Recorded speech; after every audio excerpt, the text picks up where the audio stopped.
Every mother is on some doctor's list. What does the doctor think of the local health services? I asked a general practitioner. These services absorb a great many trained nurses, and these trained nurses are very seldom looking after ill people. Because of the very nature of these services, it is only well people who attend most of these clinics. Now, we know very well that all our large hospitals are understaffed, seriously understaffed. Many hospitals have to close wards because of shortage of trained nurses. It's in these hospitals that the trained nurses are required, and one can't help but ask the question, is the Minister of Health correct in not making better use of the limited trained nurses of the country? Perhaps 4.5 years training in a hospital is too long, but as to the health visitor's valuable contribution to hospitals, there can be no doubt. I spoke with a specialist who was just finishing his round of the ward. Thank you, Mrs. Thomas. Perhaps you could arrange for a home visit to be done, could you?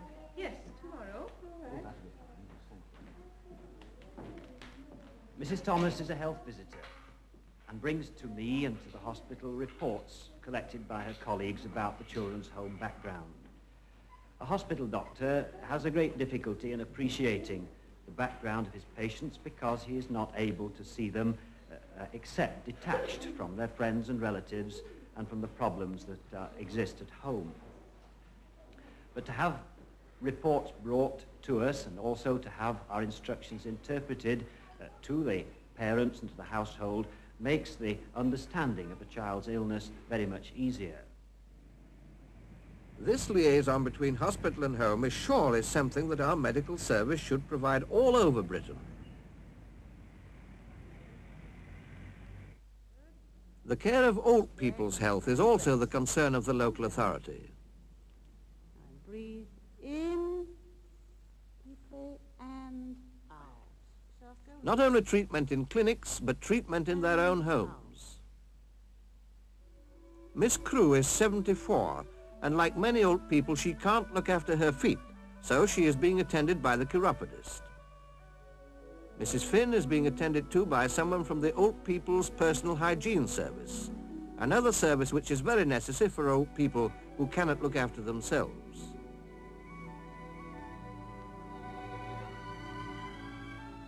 But perhaps the most necessary thing of all is just that someone calls to see them. Like the home help who comes in every day to look after Mr. Wilkinson. For him, it's not the housework she does that counts, but the friendly human contact. For who can bear to feel himself forgotten?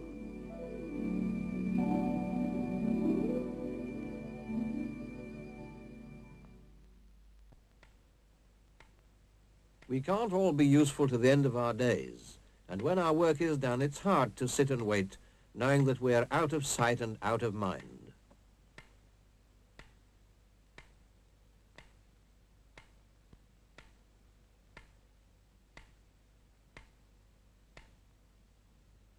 It's understandable that many old people bitterly resent the idea of going to an institution. I like being by myself. This is my home. I've been here 45 years. Yes. I want nobody. Don't bother with anybody. People are false if you say anything to them. You can't trust them. Yes. I'm all right here on my own. Of course I am. The problems of old age are many, and among them, perhaps aggravated by loneliness and boredom, is mental breakdown. Salford's medical officer of mental health had this to say. Mental health is the greatest public health problem in this country today. Nearly half, 46% of all hospital beds are devoted to the care of the mentally ill and the mentally defective. This is an increasing problem. Each year, more and more people are admitted to mental hospitals. Now, there are a number of reasons for this, but two of the most important are, first of all, we are an aging population, and the incidence of mental illness in the very old is higher than any other section of the community. The second reason is readmissions are increasing every year. And I think the reason for this is that a patient is taken out of adverse social circumstances where he has broken down and admitted to mental hospital, where he has all modern care and attention. When he is discharged from hospital, he goes back again into the same social conditions as he left from. I think that the answer to this is a good home social work service, in which the social worker visits the home, sees the relatives and friends of the patients, and shows them how to look after the patient when he comes home again. Shows them how to help the patient to readjust to home conditions. In addition, the social worker can fit the patient into suitable employment, can see that the lonely patient is introduced to a social club.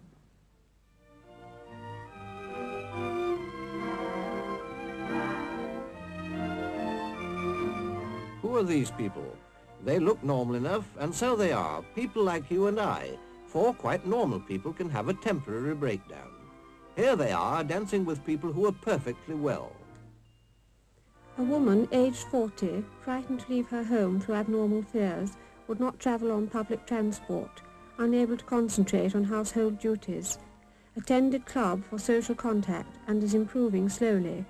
A man, aged 35, referred by doctor for admission to hospital on mental grounds, had strong ideas of persecution with a feeling of guilt. Seen by psychiatrist and encouraged to attend social club, he joined in all activities and shows much improvement.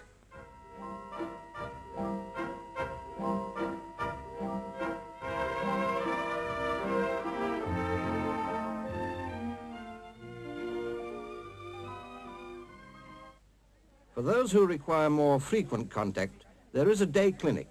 Even the simplest activities carried on with those who are not sick can help a great deal. How does mental trouble arise? I asked the child psychiatrist attached to the Salford Health Department. We are being faced with enormous problems of mental ill health, not only amongst adults, but also in our children. Signs of emotional disturbance can, and often do, show themselves within the first few months and years of life, and their early detection and treatment may do much to prevent the later development of more serious illness. It may surprise many people to know that children are being brought to clinics such as ours, which is run in conjunction with maternity and child welfare centres, at the tender age of 12 months or even less, with complaints that are primarily of psychological origin. These are usually expressed, of course, as disorders of feeding or sleeping. These neurotic illnesses in infants are often the result either of some upsetting and overwhelming event that has happened to the child, usually, sometimes anyway, avoidably, or to a disharmony in the relationship between mother and child. A happy mother will have a happy child. She's also likely to have a healthy child. But can a mother give her children a healthy start in life in these surroundings? Has she been equipped with the knowledge of how best to feed and rear her children? Can a home like this provide the security, the love and the happiness which go to build a healthy person?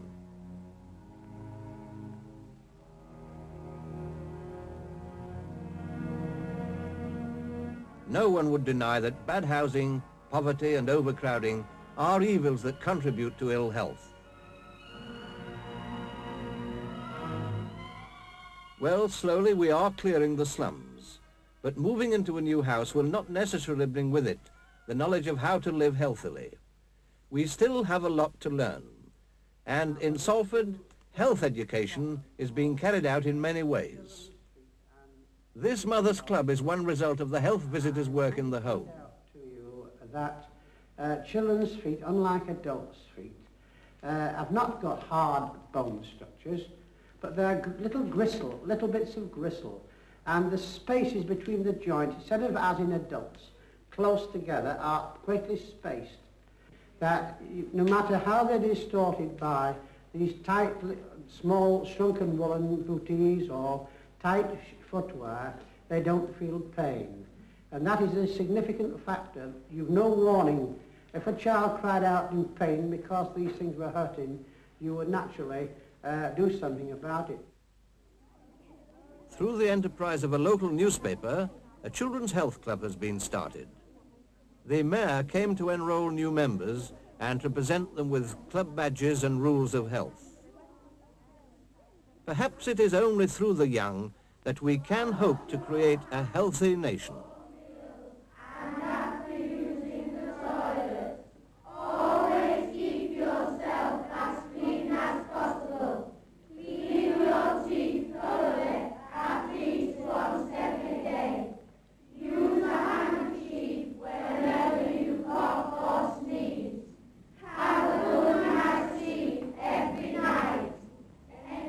This was a pleasant ending to my investigation in Salford.